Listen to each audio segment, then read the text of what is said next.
बिस्मिल्लाहिर्रहमानिर्रहीम अस्सलाम वालेकुम। अच्छा ऐसा है कि 3 साल वाला जो कानून है अभी तक उसकी मुद्दत मियाद की सनद सामने नहीं आई, ना वजारत इमिग्रेशन ने और ना ही किसी वजीर और मुख्तलिफ हवाला से हुकूमत यूनान ने उसकी कोई अपडेट नहीं की।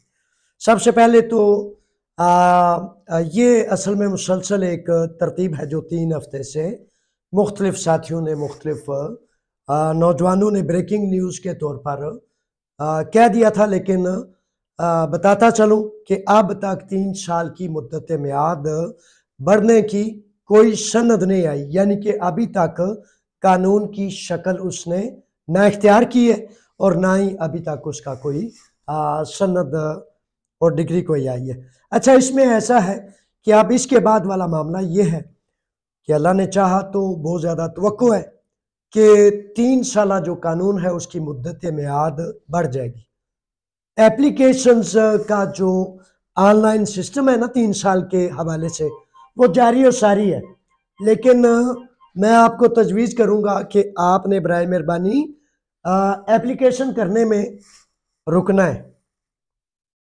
बेशक 3 साल का जो है उसमें एप्लीकेशंस की जा सकती हैं, जारी और सारी है, लेकिन उसके बावजूद आपने रुकना है, क्योंकि मेरे बच्चों शहजादों जब नया कानून आता है, नई वजाहत पारातासी एक्सटेंशन होती है, तो उस एक्सटेंशन में बाज वजाहतें होती है कि कब से, क्या ये पीछे साल से चलने वाले कानून की तारीख से जारी है या कब से ये जारी होगा और कैसे और क्या इसमें चेंजिंग्स आई है या बिल्कुल मनोअन पिछला ही कानून जारी है। इसलिए इसके बावजूद कि एप्लीकेशंस की जा सकती हैं, लेकिन मैं आपको रिकमेंड करूंगा, नसीहत करूंगा कि रुके, ठहरे।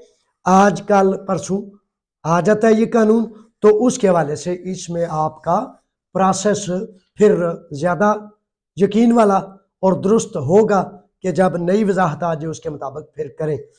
एक्सटेंशन आ जाती है या कल आती है, बहुत ज़्यादा कभी इम्कान है कि अल्लाह ने चाहा तो 6 माह 9 माह या पूरे 1 साल की एक्सटेंशन यानी कि मुद्दत मियाद बढ़ने का रास्ता इम्कान मौजूद है।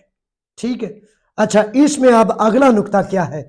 अगला नुक्ता यह है कि आप इस सिलसिले में बहुत ज़्यादा शिद्दत से इंतज़ार कर रहे हैं कि वो वेव्योसी का क्या बना है।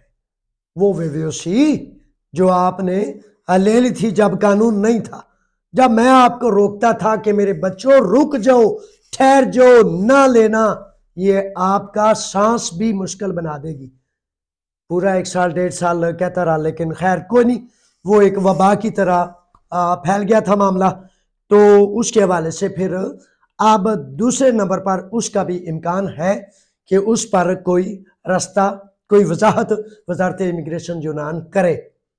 अच्छा, इसमें अब तक वाहिद रास्ता, जैसा कि मैंने 1 दफ़ा 2 दफ़ा 100 दफ़ा बताया है कि अब तक इसमें वाहिद रास्ता सिर्फ और सिर्फ ये है कि आप अदालत में दस्तक करके कानूनी प्रैक्टिकल अमली तौर पर अदालत को रुजू करके प्रोसोरिनी दयातागी ले लें। ठीक है।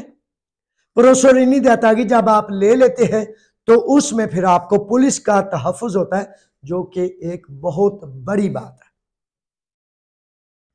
अच्छा, फॉर एग्जाम्पल कुछ नौजवान, कुछ बच्चे कहते हैं, आपस में डायलॉग करते हैं ना कि यार वो अदालत अगर जाएंगे तो कानून बढ़ गया तो फिर क्या करेंगे। मेरे बच्चों, कानून आ गया तो 7 बिस्मिल्लाह 7 खैरें, और अगर आपने अदालत का दरवाज़ा दस्तक ना किया और उस दौरान पुलिस ने आपको चेक कर लिया, तो फिर 2 माह 6 माह 18 माह तक, अल्लाह ना करे, अल्लाह ना करे आप उस मुसीबत का शिकार हो जाए, अल्लाह ना करे, तो कानून अगर आ जाता है और अदालत से आपने पुलिस का तहफ़्फ़ुज़ लिया है तो कोई इसमें मज़ायका नहीं है, सत्ते खैरे हैं और आपका फ़ायदा ही फ़ायदा है। और अगर आपने अदालत नहीं करनी तो आप कहीं ऐसी जगह पर अपने आप को महफूज कर लें ताकि किसी सूरत भी कानून नया आने तक आप पुलिस की चेकिंग में कहीं चेक एंड बैलेंस का शिकार ना हो जाए। ये चीज़ें। तीसरा इसमें इंतज़ार जो है इस अमेंडमेंट्स में वो है मिताकलीसी के वीज़े, जो मज़दूर को वीज़ा मिलता है मुख्तलिफ ममालिक से यूनान में मजदूरी के हवाले से, तो उसका भी इंतज़ार है। और चौथे नंबर पर मेरे बच्चों आपको बताना चाहता हूं कि जो नौजवान जो शहजादे वीज़े पर आते हैं, बेशुमार शहजादों का हकीकतन वीज़ों की अकसाम मुख्तलिफ है, मुख्तलिफ मामलात हैं, तो उनकी अकसाम के हवाले से जब तक हर किस्म के वीज़े का अलहदा एक मामला है। सबसे पहले नंबर एक, आपने एहतियात करनी है कि जब आप आते हैं तो आते ही पहले हफ्ते, दूसरे हफ्ते, तीसरे हफ्ते, यानी कि 1 माह से कबल आपका टैक्स शुरू हो जाना चाहिए। आपका अफीमी आम का आमा शुरू हो जाना चाहिए। अगर 1 माह में आपका ये नहीं हुआ या आपके मालिक ने आपको काम नहीं दिया तो ये बहुत बड़ी प्रॉब्लम है। कल को आपका वीज़ा रीन्यू होने या मुख्तलिफ मराहल से गुजरने या किसी और जगह पर काम लग जाने से बेशुमार मसाइल पैदा हो जाएंगे जिनका कल हल नहीं निकलेगा। इसलिए 2 जुज हैं, उसी मालिक के पास काम करना है और उसी से ही एनसीमा टैक्स जारी करना है। ये सबसे पहली बुनियादी शर्त है।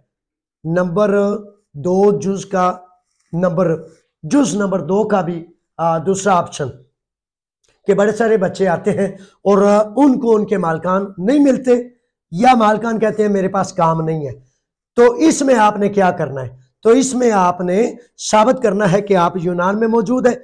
आपने किसी वकील के जरिए उस पर केस दायर करना है कि ये जनाब आपके पास पूरा डिटेल है।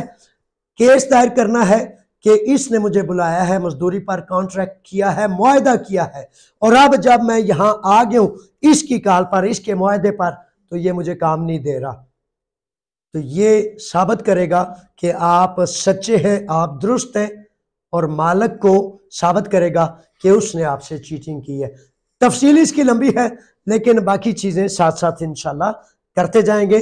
आखिरी जुज 5 बताता चलूं कि जब कोई भी मेरा बच्चा वीजे पर आ जाता है, नौजवान शेर मजदूर किसी भी मुल्क से, कोई मालिक, कोई ठेकेदार उसका पासपोर्ट, उसके पेपर अपने पास नहीं रख सकता।